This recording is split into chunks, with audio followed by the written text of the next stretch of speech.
കഴിഞ്ഞ ദിവസങ്ങളിൽ ഇന്ത്യയുടെ അതിർത്തി പ്രദേശങ്ങളിൽ, അതായത് കാശ്മീർ പ്രദേശങ്ങളിൽ, പഞ്ചാബിലെ പ്രവിശ്യകളിൽ ഒക്കെ പാകിസ്ഥാന്റെ വൻതോതിലുള്ള മിസൈലുകളും ഡ്രോണുകളും എല്ലാം കടന്നു വന്നിരിക്കുന്നു. ഇന്ത്യയുടെ വ്യോമാതിർത്തി ഭേദിച്ചു വന്നിരിക്കുന്നു. ഇന്ത്യയുടെ വ്യോമാതിർത്തി ഭേദിച്ച് ഇന്ത്യയിലെത്തിയ 3 വിമാനങ്ങൾ ഇന്ത്യ ഇന്നലെ തകർത്ത് തരിപ്പണമാക്കി. F-16 വിമാനങ്ങളും FU വിമാനങ്ങളുമായ 3 വിമാനങ്ങളാണ് ഇന്നലെ അടിച്ച് തകർത്ത് കളഞ്ഞത് ഇന്ത്യൻ സൈന്യം. ഇതിനെല്ലാം സഹായമായി നിന്നത്, ഇന്ത്യയുടെ കരുത്തായി നിന്നത് S-400 എന്ന് പറയുന്ന ഒരു സംവിധാനമാണ്. ആ സംവിധാനം എന്താണെന്ന് നമുക്കൊന്ന് നോക്കണം. ഇന്ത്യയുടെ പരിസരത്ത് ഒരു മിസൈൽ പോലും പതിക്കാതിരിക്കാനായി അത്രയധികം പങ്കുവഹിച്ച ഒരു സംവിധാനമാണ് ഈ S-400 എന്ന് പറയുന്ന ഈ സംവിധാനം. നമുക്കറിയാം, നമ്മൾ വാർത്തകളിലും ന്യൂസുകളിലും ഒക്കെ കണ്ടതാണ്. ഇന്ത്യയിലേക്ക് ഇന്നലെ ധാരാളം മിസൈലുകൾ പതിച്ചു. അത് ഒരൊറ്റ സിവിലിയന്റെ ശരീരത്ത് പോലും വീഴാതെ, അല്ലെങ്കിൽ ഒരാൾക്ക് പോലും അപകടം സംഭവിക്കാതെ, അതിനെല്ലാം വരുന്നതിന് മുൻപേ തന്നെ ഇന്ത്യൻ മിലിറ്ററി സൈനികർക്ക് നിർദ്ദേശങ്ങൾ കൊടുത്ത്, വേണ്ട കമാൻഡുകൾ കൊടുത്ത്, അതിനെ എങ്ങനെ പ്രതിരോധിക്കാം, ഏത് തരത്തിൽ പ്രതിരോധിക്കാം, എത്ര ദൂരെ നിന്നാണ് മിസൈൽ വരുന്നത് എന്നൊക്കെ കൃത്യമായി കണ്ടുപിടിച്ച് അതിന് വേണ്ട പ്രതിവിധികൾ ചെയ്യാനായി നമ്മുടെ സേനയ്ക്ക് നിർദ്ദേശങ്ങൾ കൊടുത്ത, കമാൻഡ് കൊടുത്ത ആ S-400 സിസ്റ്റത്തിന്റെ വർക്കിംഗ് എന്താണെന്ന് നമുക്കൊന്ന് പരിശോധിച്ച് നോക്കാം. ഇന്ത്യയിലെ ഒരു കൂട്ടം ജനതയെ രക്ഷിച്ച S-400ന്റെ പ്രവർത്തനം നമുക്കൊന്ന് മനസ്സിലാക്കാം എന്താണെന്ന്. തീർച്ചയായും ഇന്ത്യയിലെ ഓരോ വ്യക്തിയും അറിഞ്ഞിരിക്കേണ്ടത് തന്നെയാണ് ഇങ്ങനെയുള്ള സിസ്റ്റങ്ങൾ. ഈ സിസ്റ്റങ്ങൾ നമ്മുടെ നാവികസേനയിൽ ഏറ്റവും പരമപ്രധാനമായ സുദർശന ചക്രം എന്നാണ് പറയപ്പെടുന്നത്. ഈ സുദർശന ചക്രം ഉപയോഗിച്ചാണ് കഴിഞ്ഞ ദിവസങ്ങളിൽ ഏറ്റവും വിലയേറിയ ജീവനുകൾ രക്ഷിച്ച ചെറുത്തുനിൽപ്പുണ്ടായത്. അപ്പോൾ എന്താണെന്ന് നമുക്കത് നോക്കാം. F-400 എന്ന ഇന്ത്യൻ വ്യോമ പ്രതിരോധ സംവിധാനം റഷ്യയിൽ നിന്ന് ഇന്ത്യ വാങ്ങിയ ഒരു പ്രതിരോധ സംവിധാനമാണ് ഈ F-400 എന്ന് പറയുന്ന വ്യോമ പ്രതിരോധ സംവിധാനം. ഈ സുദർശന ചക്രം എന്ന് പറയപ്പെടുന്ന ഈ സുദർശന ചക്രം ഇന്ത്യയിലെ ധാരാളം ജീവനുകൾ രക്ഷിച്ചു. ആ ജീവനുകളുടെ എല്ലാം ഈ സുദർശന ചക്രം എന്ന് പറയപ്പെടുന്ന ഈ ആയുധം തന്നെയാണ് ഇന്ത്യയുടെ പക്കലുള്ള ഏറ്റവും പ്രയോജനകരമായ, ഏറ്റവും കൂടുതൽ ജനങ്ങളെ രക്ഷിക്കാൻ പ്രാപ്തിയുള്ള ഈ ഒരു ഉപകരണം. S-400 എന്ന് പറയുന്ന ഈ വ്യോമ പ്രതിരോധ സംവിധാനമാണ്.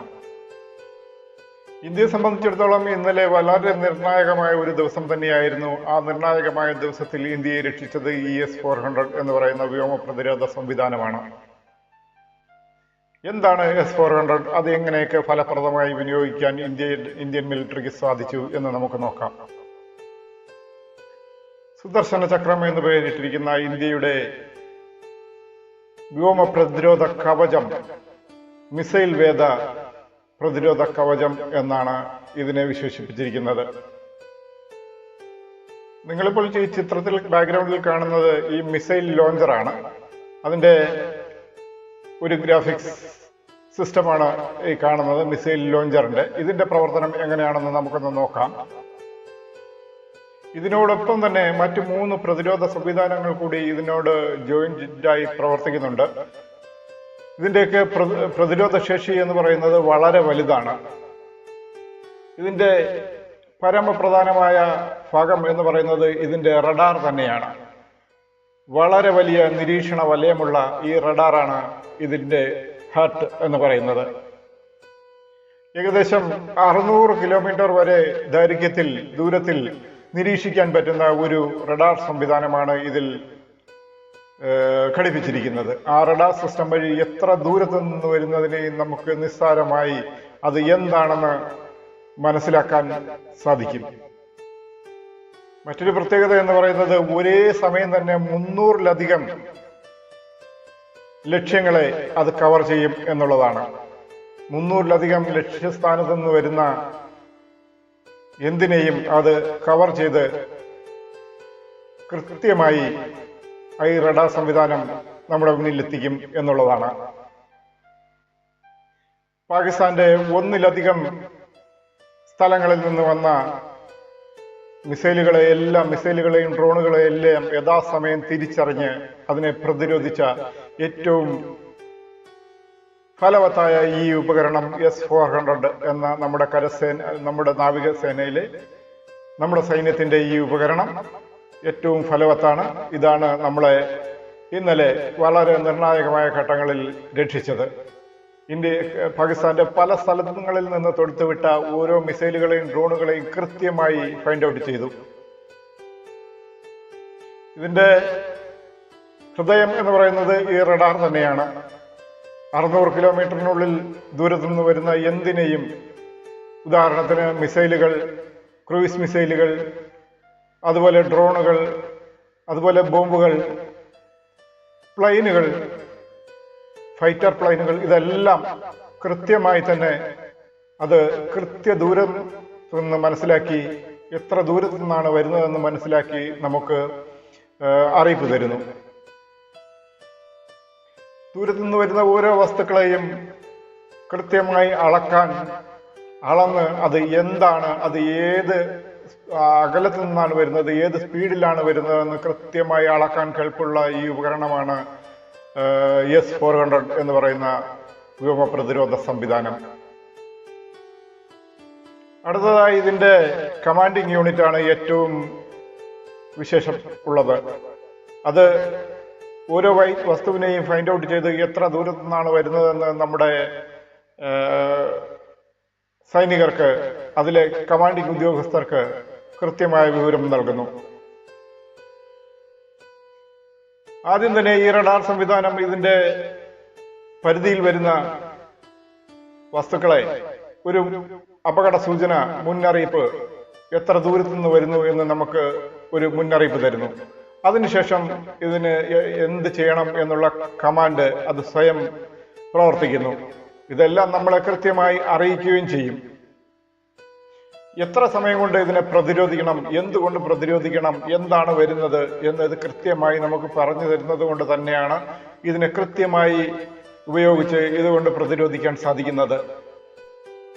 കൃത്യമായ അകലം നമുക്ക് തരുന്നത് കൊണ്ട് അത് എവിടെ വെച്ച് എങ്ങനെ അതിനെ പ്രതിരോധിക്കാൻ, നമ്മൾ എങ്ങനെ ഒരു മിസൈൽ തിരിച്ച് അയക്കാനുള്ളത് എവിടെ വെച്ച് തൊടുത്താൽ അത് കൃത്യ സ്ഥലത്ത് വെച്ച് അതിനെ നശിപ്പിക്കാൻ സാധിക്കും എന്നുള്ള കമാൻഡ് കൂടി അത് തരുന്നു. അത്ര കൃത്യതയാണ്. ഇത്രയും പ്രൈമറി ആയിട്ടുള്ള ഘട്ടങ്ങളാണ്. അതിനുശേഷമാണ് ഈ ചിത്രത്തിൽ കാണുന്ന ഈ ലോഞ്ചർ എന്ന് പറയുന്ന ഈ സാധനം ഉപയോഗപ്രദമാകുന്നത്. ഇതിന്റെ പിന്നിലുള്ള ഈ നീളം കൂടിയ വശം, മുകളിലേക്ക് ഉയർന്നിരിക്കുന്ന വശത്താണ് ഇതിന്റെ പ്രതിരോധ കവചങ്ങളുള്ള, പ്രതിരോധിക്കാൻ ശേഷിയുള്ള മിസൈലുകൾ ഘടിപ്പിച്ചിരിക്കുന്നത്. ഇത് ഏത് സ്ഥലത്തും എങ്ങനെയും ചെന്ന് നിൽക്കാൻ സാധിക്കുന്ന തരത്തിലുള്ള ഒരു ട്രക്കിലാണ് ഇത് ഘടിപ്പിച്ചിരിക്കുന്നത്. അതുകൊണ്ട് തന്നെ ഇതിനെ കൃത്യമായ ഏത് സ്ഥലത്തും നമുക്ക് കൊണ്ടുപോയി സ്ഥാപിക്കാൻ സാധിക്കുന്നതാണ്. ഇതിന്റെ പ്രധാനമായും ഇത് ഫോൾഡിംഗ് സിസ്റ്റത്തിലാണ് വർക്ക് ചെയ്യുന്നത്. ഫോൾഡ് ചെയ്ത് വെച്ചാൽ നമ്മുടെ ഒരു ക്രെയിൻ, ബൂമുള്ള ക്രെയിൻ എങ്ങനെ ഇരിക്കുമോ അതുപോലെയാണ് ഇതിന്റെ രൂപകൽപ്പന. അത് കൊണ്ടുവന്ന് വെച്ച് കഴിഞ്ഞാൽ ഇതിന്റെ ബൂമെല്ലാം നിവർന്ന് അതിന് ഒരു ഹൈറ്റുള്ള ഒരു മിസൈൽ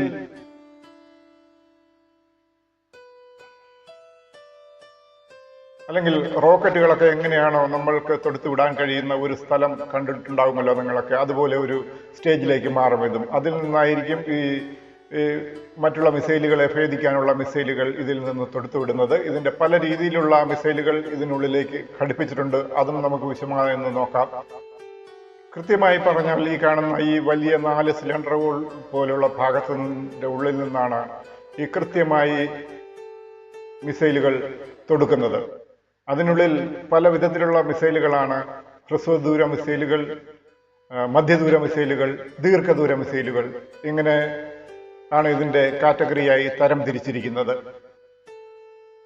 ഈ 4 വ്യത്യസ്തമായിട്ടുള്ള സിലിണ്ടറുകളിൽ നിന്ന് പോകുന്ന മിസൈലുകളാണ് പ്രതിരോധിക്കുന്നത്. അതായത് പാകിസ്ഥാന്റെ ഭാഗത്തു നിന്ന് ഇന്ത്യയിലേക്ക് വന്നുകൊണ്ടിരിക്കുന്ന ഇനി പോർ വിമാനങ്ങളാണോ അതോ ഡ്രോൺ ആണോ അതോ മിസൈലാണോ എന്ന് കൃത്യം കണ്ടെത്തി അതിനെ എത്ര ദൂരത്ത് വെച്ച് തകർക്കണം, ഇവിടുന്ന് എത്ര മൈൽ സ്പീഡിൽ ഈ മിസൈലുകൾ പോയാൽ ഇത്ര കിലോമീറ്ററുള്ള ആ സാധനത്തെ അടിച്ചു വീഴ്ത്താൻ സാധിക്കും, ഇത് എവിടെ വീഴ്ത്തണം എന്നൊക്കെ കൃത്യമായി ഇത് സ്വയം ചിന്തിച്ച് സ്വയം അനലൈസ് ചെയ്ത് ഡാറ്റ നമുക്ക് തന്നുകൊണ്ടിരിക്കും.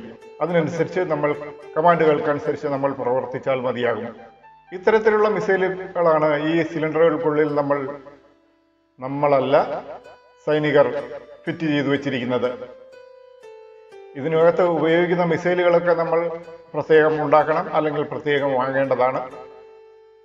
ആ കാര്യം പ്രത്യേകം ഓർമ്മയിലിരിക്കട്ടെ. ഈ കാണുന്ന 4 സിലിണ്ടറുകൾക്കുള്ളിൽ ആദ്യത്തേത് ഒരു 40 കിലോമീറ്റർ ദൂരത്തിൽ ചെന്ന് ഒരു ടാർഗറ്റിനെ അറ്റാക്ക് ചെയ്യാനുള്ള ശേഷിയുള്ള ഒരു ഹ്രസ്വദൂര പ്രതിരോധ മിസൈലാണ് ഇതിനുള്ളിൽ ഫിറ്റ് ചെയ്തിരിക്കുന്നത്. അത് കൃത്യമായി തന്നെ ഈ 40 കിലോമീറ്റർ ദൂരത്തിനുള്ളിൽ വരുന്ന ടാർഗറ്റിനെ കൃത്യമായി തന്നെ മനസ്സിലാക്കി ഒരു പോയിന്റ് വ്യത്യാസമില്ലാതെ പോയി അടിച്ച് തെറിപ്പിച്ച് അതിനെ നശിപ്പിക്കും എന്നുള്ളതാണ് ഇതിന്റെ പ്രത്യേകത. അടുത്തതായി 120 കിലോമീറ്റർ ദൂരത്തിൽ വരെ എത്തി അതിന്റെ ദൗത്യം നിറവേറ്റാൻ കഴിയുന്ന, ടാർഗറ്റിനെ നശിപ്പിക്കാൻ കഴിയുന്ന ഒരു മധ്യദൂര മിസൈലും ഇതിനുള്ളിൽ ഉണ്ട്. 120 കിലോമീറ്റർ ദൂരത്തിനുള്ളിൽ എവിടെയെങ്കിലും വെച്ച് അതിന്റെ ടാർഗറ്റിനെ നശിപ്പിച്ചിരിക്കും. കൃത്യമതയോടെ കൃത്യമായ പോയിന്റിൽ അത് നശിച്ചിരിക്കും. അടുത്തതെന്ന് പറയുന്നത്, നമ്മൾ ലോങ് റേഞ്ചിലേക്ക് വരുമ്പോൾ, ദീർഘദൂരത്തിലേക്ക് വരുമ്പോൾ 250-300 കിലോമീറ്റർ വരെ ദൂരത്തിലേക്ക് ചെന്ന് അതിന്റെ ദൗത്യം പൂർത്തിയാക്കാൻ കഴിയുന്ന തരത്തിലുള്ള മിസൈലുകൾ അതിനുള്ളിൽ ഘടിപ്പിച്ചിരിക്കുന്നു. 250 കിലോമീറ്റർ ദൂരം എന്ന് പറയുമ്പോൾ എയറിലൂടെ ഒരുപാട് ദൂരം പിന്നിട്ടിരിക്കും. ഏകദേശം പാകിസ്ഥാന്റെ പകുതിയോളമൊക്കെ എത്താനുള്ള കഴിവ് ഈ മിസൈലുകൾക്കുണ്ടാവും. എയറിലൂടെ സ്ട്രൈറ്റ് ആയാണ് 250 കിലോമീറ്റർ എന്ന് പറയുന്നത്. 250 കിലോമീറ്റർ ആണെങ്കിലും അതിലും കൂടുതൽ പോകാനുള്ള ശേഷിയുണ്ട്. ഒരു സ്റ്റാൻഡേർഡ് യൂണിറ്റാണ് ഈ പറഞ്ഞിരിക്കുന്നത്. അതിൽ കൂടുതലും കുറവും പോകാം എന്നുള്ളതാണ്. എന്നാലും കൃത്യത തന്നെയാണ്. കൃത്യമായി 250 കിലോമീറ്ററിനുള്ളിലുള്ള 250 കിലോമീറ്റർ വരെ ദൂരത്തിലുള്ള ഒരു ടാർഗറ്റിനെ അതിന് കൃത്യമായി തന്നെ നശിപ്പിക്കാൻ സാധിക്കും ഈ ദൂര മിസൈലിന്. അതും ഇതിൽ തന്നെയാണ് ഘടിപ്പിച്ചിരിക്കുന്നത്. അത് കൃത്യമായി എത്ര ദൂരത്താണ് അതിന്റെ ടാർഗറ്റ് എന്ന് അനലൈസ് ചെയ്തതിന് ശേഷം മാത്രമേ ഏതാണ് തൊടുത്ത് വിടേണ്ടതെന്ന് കൃത്യം അത് മനസ്സിലാക്കുന്നു. ഏത് സമയത്ത് തൊടുത്ത് വിട്ടാൽ എത്ര ദൂരത്തിൽ വെച്ച് ടാർഗറ്റ് നശിപ്പിക്കപ്പെടും എന്നത് കൃത്യമായി അനലൈസ് ചെയ്യുന്നു. ആ അനലൈസ് ചെയ്യുന്നതിനോടൊപ്പം ഇതിന്റെ കമാൻഡ് നമ്മൾക്ക് തരുന്നു. ആ കമാൻഡിനനുസരിച്ച് നമ്മൾ പ്രവർത്തിക്കുകയാണെങ്കിൽ, നമ്മളല്ല സൈനിക ഉദ്യോഗസ്ഥർ പ്രവർത്തിക്കുകയാണെങ്കിൽ കൃത്യതയോടുകൂടി തന്നെ ടാർഗറ്റിനെ നശിപ്പിക്കാൻ സാധിക്കും. അങ്ങനെയാണ് ഇന്നലെ ഏറ്റവും കൂടുതൽ ഡ്രോണുകളെയും ഇന്ത്യയിലേക്ക് വന്ന F-16 പോലുള്ള ഫൈറ്ററുകളെയും മിസൈലുകളെയും ഒക്കെ നമുക്ക് ഇന്ത്യൻ അതിർത്തിയിൽ കടക്കുന്നതിന് മുമ്പ് തന്നെ വെടിവെച്ച് നശിപ്പിക്കാൻ കഴിഞ്ഞത് ഇതിന്റെ കൃത്യമായ വിവരങ്ങൾ കൊണ്ട് തന്നെയാണ്. ദീർഘദൂര മിസൈലുകളെ കുറിച്ച് പറഞ്ഞപ്പോൾ ഒരു കാര്യം കൂടി പറയാനുണ്ട്. ഇത് 400 കിലോമീറ്റർ വരെ എത്തുന്ന തരത്തിലുള്ള മിസൈലുകളും ഇതിൽ ഘടിപ്പിക്കാറുണ്ട്. 400 കിലോമീറ്റർ എന്ന് പറയുമ്പോൾ എവിടെയാണ് ഇവർ തുടങ്ങുന്നത്, ഇവർ ചിന്തിച്ചു തുടങ്ങുന്നത്, അവിടെ ചെന്ന് നശിപ്പിക്കാനുള്ള കഴിവും ഈ മിസൈലുകൾക്കുണ്ട്. അത്ര ദൂരത്തിലുള്ള മിസൈലുകൾ വരെ വഹിച്ചു കൊണ്ടുപോയിട്ട് അത്ര ദൂരത്തിൽ കൃത്യതയോടുകൂടി കൃത്യസ്ഥലത്ത് വിക്ഷേപിക്കാനും ഇവിടുന്ന് തൊടുത്തു വിടാനുള്ള കഴിവ് ഈ മിസൈൽ ലോഞ്ചറിനുണ്ട്. എന്ന് പറഞ്ഞാൽ S-400 എന്ന വ്യോമ പ്രതിരോധ സംവിധാനത്തിന് നമ്മുടെ ഇന്ത്യയുടെ സൈന്യത്തിന്റെ കയ്യിലുള്ള ഈ സിസ്റ്റത്തിന്റെ പക്കലുണ്ട്. മറ്റൊരു കാര്യം, ഒരേ സമയത്ത് തന്നെ 100-ലധികം ലക്ഷ്യങ്ങളിലേക്ക് തൊടുത്തുവിടാനുള്ള ശേഷിയും ഉണ്ട്. അതും കൃത്യതയോടുകൂടി തന്നെ. 100-ലധികം ലക്ഷ്യങ്ങൾ എന്ന് പറഞ്ഞാൽ പാകിസ്ഥാൻ നമ്മളെ 100 സ്ഥലങ്ങളിൽ നിന്ന് അറ്റാക്ക് ചെയ്താൽ ആ 100 സ്ഥലത്തേക്കും ഒരേ സമയത്ത് ഇവിടെ നിന്ന് നമുക്ക് മിസൈലുകൾ അയക്കാനും അതിനെ നശിപ്പിക്കാൻ, ഇങ്ങോട്ട് വരുന്ന മിസൈലുകളായാലും ഫൈറ്ററുകളായാലും ഡ്രോണുകളായാലും അതിനെ നശിപ്പിക്കാനുള്ള കഴിവ് കൂടി ഈ ഒരു സാധനത്തിനുണ്ട് എന്നുള്ളത് ഈ S-400 പ്രത്യേകതയാണ്. ഇന്നലെ മിനിഞ്ഞാന്നുമായി പാകിസ്ഥാന്റെ വ്യോമാക്രമണത്തെ തകർത്ത് തരിപ്പണമാക്കിയത് ഈ ഒരു വ്യോമ പ്രതിരോധ സംവിധാനമാണ്. ഇതാണ് ഇന്ത്യയുടെ സുദർശന ചക്രം എന്ന് വിശേഷിപ്പിച്ചത്.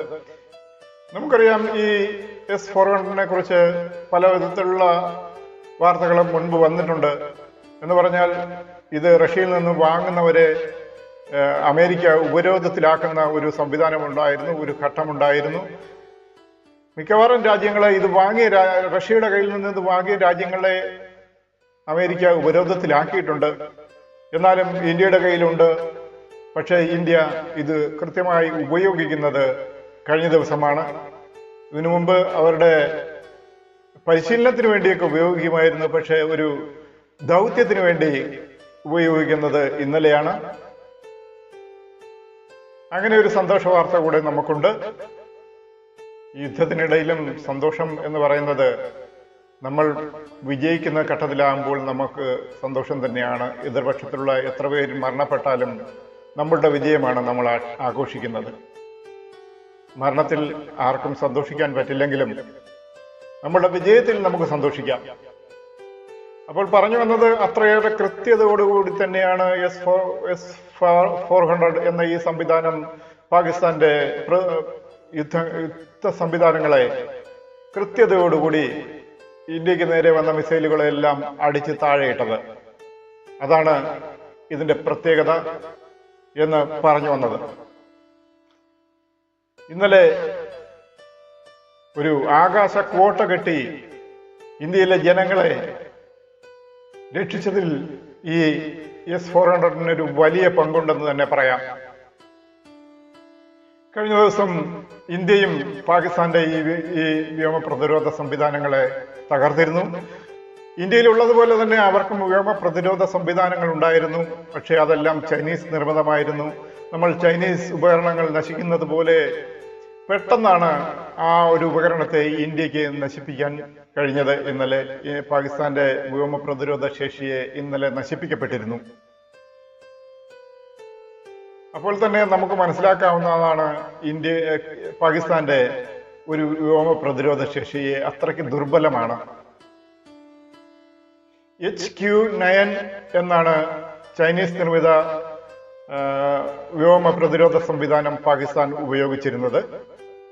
ഈ സംവിധാനമാണ് ഇന്നലെ നമ്മുടെ ഇന്ത്യൻ ആർമി തകർത്തെറിഞ്ഞത്. ഈ HQ എന്ന് പറയുന്ന ഈ സംവിധാനം നമ്മുടെ ഈ S-400 എന്ന് പറയുന്ന ഈ ആധുനിക സംവിധാനത്തിന്റെ 7 അയലത്ത് പോലും എത്താൻ സാധ്യതയില്ലാത്ത ഒരു ഉപകരണമാണ്.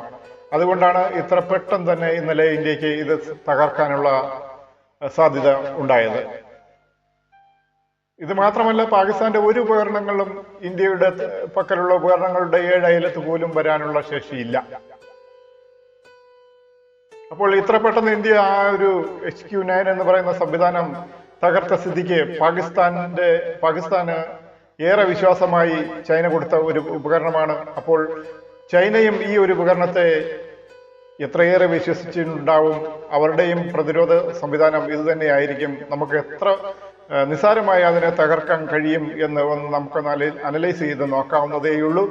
അപ്പോൾ ഇന്ത്യയുടെ കയ്യിലിരിക്കുന്ന ഈ S-400 എന്ന് പറയുന്ന ഉപകരണത്തെയും HQ-9 എന്ന് പറയുന്ന ചൈനയുടെ ഈ വ്യോമ പ്രതിരോധ സംവിധാനവും തമ്മിലുള്ള വ്യത്യാസം നമുക്കൊന്ന് മനസ്സിലായല്ലോ.